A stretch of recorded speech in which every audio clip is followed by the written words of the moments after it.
2 minutos, sobram 3. Muito obrigado. Como bom mineiro, sempre respeitando o tempo. E aí, falando dos mineiros, vamos chamar outro mineiro agora, só que do PMDB de Minas Gerais, o nosso querido amigo Leonardo Quintão. O senhor também dispõe de até 25 minutos, mas como bom mineiro, tenho certeza que irá abreviar esse tempo. Muito obrigado, senhor presidente. Vou gastar 15 minutos aqui para homenagear meu querido PMDB, mas antes disso eu quero parabenizar os oradores que me antecederam, quero parabenizar o governador Eduardo Azeredo, que brilhantemente, de uma forma respeitosa, faz aqui a parte do seu partido, o PSDB, mostrando as necessidades de desenvolvimento do nosso país e as dificuldades que o governo enfrenta.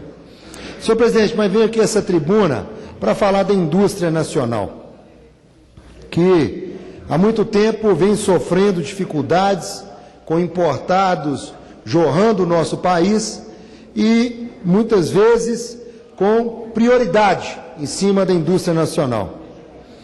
Senhor presidente, senhoras e senhores, poucos países em todo o mundo conseguiram a façanha de erguer do nada uma indústria pujante em pouco mais de meio século.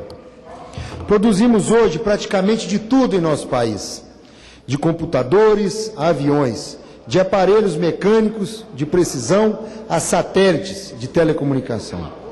Temos um parque industrial moderno e sofisticado, senhoras e senhores. Disputamos a conquista do mercado mais exigentes de todo o planeta. Quase hoje, senhoras e senhores, não se reconhece o Brasil industrial de hoje ao Brasil agrário e atrasado de décadas atrás. Não é comum, nem restrito ao Brasil, a relação entre o fortalecimento da indústria e o desenvolvimento econômico. Este fenômeno foi observado em todos os países que, como o nosso, viveram processos da industrialização acelerada. De fato, a geração e a difusão dos ganhos de produtividade na economia estão fortemente associados a atividades industriais. Além disso, a expansão industrial favorece o surgimento de novas atividades no setor de serviços. A registrar ainda que a indústria contribui para a melhor distribuição de renda por pagar salários mais elevados e favorecer um movimento sindical mais organizado e mais sólido. Em suma, senhoras e senhores parlamentares, a indústria é o setor da economia de maior produtividade, que cria os melhores empregos e que paga as maiores remunerações de trabalho.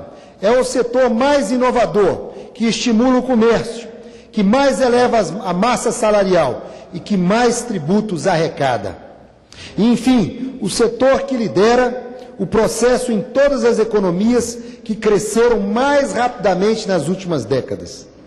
Por tudo isso, causa inquietação os dados que indicam a perda da participação da indústria no emprego e no PIB do Brasil nos últimos anos. Com efeito, o peso da indústria de transformação do produto interno bruto do país despencou de 35,8% em 1985 para apenas, pasme, 13% no ano passado, nível semelhante da década de 40. Isso representa, senhoras e senhores, a desindustrialização do nosso país. A participação da indústria como um todo no PIB brasileiro diminuiu de 46% em 1986 para apenas 26% em 2012. Por sua vez, a parcela dos postos de trabalho industriais com relação ao total caiu de 25,9% em 1986 para 17% apenas em 2010. Deve-se notar ainda, senhoras e senhores, que a atividade industrial brasileira, acumulada nos 12 meses encerrados em fevereiro último, sofreu uma expressiva redução de 1,9%, sendo que o setor de bens de capital experimentou uma retratação ainda maior, de 7,8%, quase 8% em apenas 12 meses. Essa queda abrupta da relação do setor industrial no conjunto da economia do país não deixa muitas dúvidas de que se encontra em curso, efetivamente, um processo grave de desindustrialização do nosso país. É bem verdade, senhor presidente, que nas nações desenvolvidas observou-se a queda da participação da indústria nos respectivos produtos internos, à medida que aumentava a renda desses países, processo conhecido como pós-industrialização. Nessas economias, a diminuição do peso relativo da indústria era a contrapartida direta de uma demanda por serviços que se expandia mais fortemente que a procura por alimentos e manufaturados, por parte de uma população que estava ficando e está ficando mais rica. Esse processo, natural e benigno, porém, nada tem semelhante ao que se passa no Brasil. Naqueles países desenvolvidos, a indústria perdeu importância para segmentos do comércio e de prestação de serviços com alto valor agregado, capazes de gerar ainda mais renda e manter o PIB em constante crescimento. Já no nosso país, o Brasil, querido e amado por todos, tem-se observado uma substituição do setor industrial por segmentos do comércio e de serviços com baixo valor agregado. Os empregos gerados nessa migração são, em geral, de pior qualidade e de menor remuneração. Empregos estes que pagam apenas um salário mínimo. Em decorrência, gera-se menor renda e diminuição do crescimento de nossa economia. Por isso, senhores deputados e deputadas, países mais desenvolvidos tinham uma participação da indústria em sua economia bem maior que a observada no Brasil de hoje, quando a sua renda per capita era comparável à nossa atual, na faixa de 10 mil dólares. É o caso da Coreia do Sul, cuja indústria participava com 40% do seu PIB na década de 80. Em contrapartida, só na década de 90, a parcela da indústria naquele país caiu para 20%, hoje comparados com o Brasil. Época em que o PIB per capita dos Estados Unidos já superava os 35 mil dólares, 250% maior que o nosso atual. Convive-se, portanto, com a queda da participação da indústria na renda nacional, completamente incompatível com o nosso nível mediano de desenvolvimento. Atenta à extensão das dificuldades enfrentadas pela indústria brasileira, o governo lançou, em agosto de 2011, o Plano Brasil Maior, a política industrial, tecnológica e de comércio exterior do governo Dilma. Anunciado quase como uma cruzada em defesa da indústria brasileira, diante de uma competição desleal e predatória. Suas boas intenções não lograram reverter plenamente a trajetória descendente de nosso setor industrial. Algumas de suas medidas, como maior reforça na defesa comercial, a concessão do Reintegra para as empresas exportadoras, o programa PSI-FINAME, redução a zero do IPI incidente sobre alguns produtos, a depreciação acelerada e o crédito imediato de PIS e CONFIS, surtiram algum efeito transitório. A iniciativa mais interessante, talvez, teria sido a desoneração da folha de pagamentos de alguns segmentos industriais, por meio da conversão da contribuição previdenciária patronal em um percentual de faturamento bruto das empresas. De todo modo, senhor presidente, parecemos que essas medidas não atacaram o cerne do problema. A falta de competitividade decorrente do custo Brasil. Em especial, queremos registrar a ausência de condições financeiras competitivas ao alcance da indústria brasileira, sujeita a recursos financeiros excessivamente caros. Na verdade, há muito tempo que o sistema bancário nacional deixou de apoiar o setor produtivo com financiamentos de longo prazo, a custos internacionais competitivos, restando apenas a atuação solitária do BNDES. De todo modo, deve-se ressaltar ao mesmo os juros do PSI, equalizados com recursos do Tesouro, são substancialmente mais elevados que os praticados no mercado internacional. Vem aí a necessidade de que as forças políticas despertem para a urgência de se implementar toda uma série de medidas estruturais voltadas para a recuperação da competitividade do setor industrial brasileiro. Dentre o rol das medidas propostas pela indústria nacional, destaca-se a desoneração completa dos investimentos, incluindo o ICMS, obtido por meio de compensação negociada entre a União e os Estados. De grande importância também é a especificação de um nível mínimo de conteúdo nacional nas compras governamentais de todas as famílias de bens de capital. Outro fator sempre presente nas discussões sobre as dificuldades da indústria é a impossibilidade de competir com a defasagem cambial com que se defronta a economia nacional. Seria interessante, ao nosso ver, que a desvalorização competitiva do real fizesse parte das prioridades das nossas autoridades econômicas. Outra iniciativa, há muito aguardadas por nosso setor industrial, senhoras e senhores parlamentares, inclui a redução da TJLP.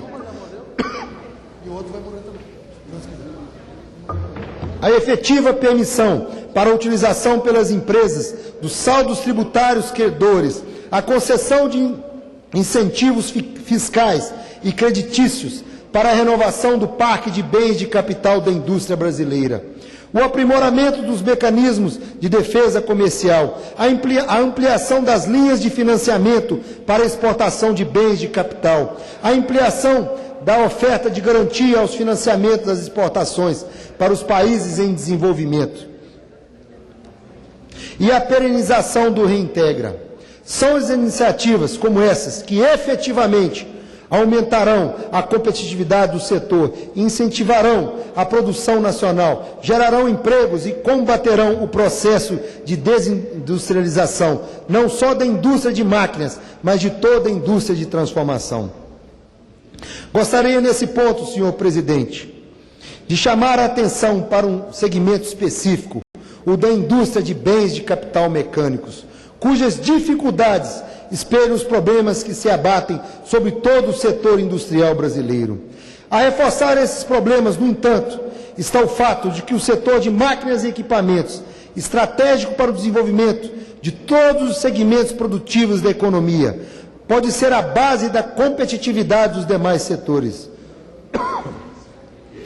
Possui, além disso, considerável porte econômico, sendo constituído por 4.500 empresas em seu conjunto, emprega mais de 260 mil trabalhadores de alta qualificação, geram mais emprego direto que a indústria automobilística no Brasil, produz bens no valor anual superior a 82 bilhões de reais, incluindo exportações da ordem de 12 bilhões de dólares. E, além disso, um setor pouco concentrado, já que cerca de 60% das empresas do segmento são de pequeno porte, com faturamento anual bruto inferior a 10.500 milhões de reais, e outros 30% são consideradas de médio porte, com faturamento não superior a 60 milhões de reais.